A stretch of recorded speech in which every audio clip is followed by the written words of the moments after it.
দর্শক, সম্প্রতি ইরানের সাথে আমেরিকার যে একটি চুক্তি হয়ে গেল, এই চুক্তিটি হওয়ার পর আমেরিকার জনগণ একটি প্রশ্ন তুলেছেন যে এই চুক্তির মাধ্যমে মূলত আমেরিকার সাম্রাজ্যের পতন শুরু হয়ে গেছে। দর্শক, এই বিষয়টা খোদ আমেরিকার একজন সাংবাদিক টেকার এবং আমেরিকার পররাষ্ট্র বিষয়ক কমিটির সদস্য জিন শাহিনও এই একই কথা বলেছেন। এই চুক্তির মাধ্যমে প্রেসিডেন্ট ডোনাল্ড ট্রাম্প প্রকৃতপক্ষে আমেরিকার আত্মসমর্পণ করিয়েছেন। এখন প্রশ্ন হচ্ছে, সত্যিই কি তাই, বা সত্যিই কি এরকম কিছু একটা ঘটেছে? তো দর্শক, এই বিষয়গুলো নিয়েই মূলত আজকের এই ভিডিওতে কথা বলবো। তো আশা করি পুরো ভিডিও জুড়ে সঙ্গে থাকবেন। তো দর্শক, টেকার কার্লসন তিনি বলেছেন 1956 সালের সুয়েজ সংকটের মধ্য দিয়ে যেভাবে ব্রিটিশ সাম্রাজ্যের পতন শুরু হয়েছিল, ইরানের সাথে এই চুক্তিটিও আমেরিকার জন্য তেমন একটি বড় ঘটনা বলে তিনি মনে করছেন। অন্যদিকে এই সমালোচনার জবাবে প্রেসিডেন্ট ডোনাল্ড ট্রাম্প বলেছেন, যারা এই চুক্তির সমালোচনা করছেন তারা হয় হিংসুটে আর না হয় বোকা। অর্থাৎ তিনি এই চুক্তির পক্ষেই একটা দৃঢ় অবস্থানে রয়েছেন এবং এটি বাস্তবায়নের ব্যাপারেও তিনি অত্যন্ত প্রতিশ্রুতিবদ্ধ।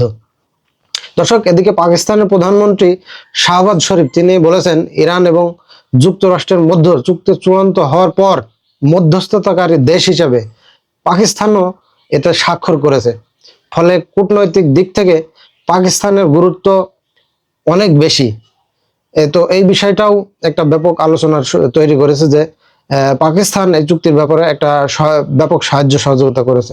দর্শক, 1956 সালে যে সুয়েজ খাল সম্পর্কে যে কথাটা বলা হচ্ছে, মিশরের প্রেসিডেন্ট এটাকে জাতীয়করণ করে এবং ব্রিটেন, ফ্রান্স, ইসরায়েল সহ বিভিন্ন দেশ এটার বিরোধিতা করে।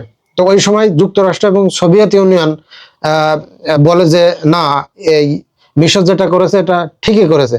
তখন এই সোভিয়েত ইউনিয়ন এবং আমেরিকার চাপে অন্যান্য দেশগুলো পিছু হটে যায়। তো দর্শক, ঠিক ওই ঘটনাকে ইস্যু করে বর্তমান আমেরিকার সাথে মেলানো হচ্ছে। বলা হচ্ছে যে এই সুয়েজ খাল যখন জাতীয়করণ করা হয়, এই জাতীয়করণ করার পরে এই মিডল ইস্টের উপর ইংল্যান্ডের যে একটা প্রভাব ছিল, সেই প্রভাবটা অনেকটা কমে গেছে।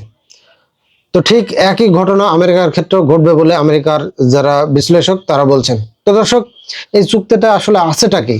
তো যে এই চুক্তি নিয়ে এত আলোচনা সমালোচনা করা হচ্ছে, আমেরিকা তার প্রভাব হারাবে বা অনেক কিছু হবে এরকম বলা হচ্ছে। তো দর্শক, এই চুক্তিটা মূলত হরমুজ প্রণালীতে মার্কিন নৌ অবরোধ তুলে নেওয়ার যে একটি বিষয় সেটি আছে।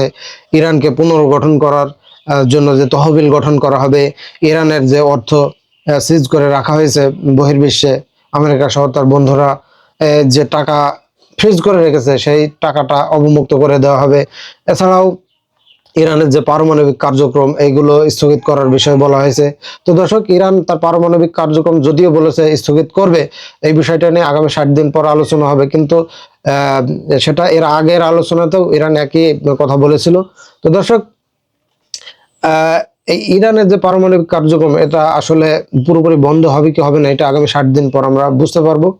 তো এই যে আমেরিকার যে বিশ্লেষকরা আমেরিকা সম্পর্কে যে কথাগুলো বলছে, যে আমেরিকা যে সিদ্ধান্তটি নিয়েছে বা যে চুক্তিটি ইরানের সাথে করেছে, এই চুক্তি বা সিদ্ধান্তের ফলে সুয়েজ খালের মতো ঘটনাকে পুনরায় আমেরিকা ঘটালো। সুয়েজ খাল যখন জাতীয়করণ করা হয় তখন ইংল্যান্ড মিডল ইস্ট থেকে তাদের প্রভাব হারায়। বর্তমানে আমেরিকা এই চুক্তিটি করার মাধ্যমে আমেরিকা মধ্যপ্রাচ্য থেকে তারা তাদের প্রভাব সম্পূর্ণরূপে হারিয়ে ফেলবে এবং মধ্যপ্রাচ্যের এই দেশগুলো তারা আবার সগৌরবে তারা নিজেদের মতো করে বাঁচতে পারবে। তো দর্শক, এ বিষয়ে আপনারা কি মনে করেন? আপনারা আপনাদের মূল্যবান কমেন্ট করে জানাতে পারেন।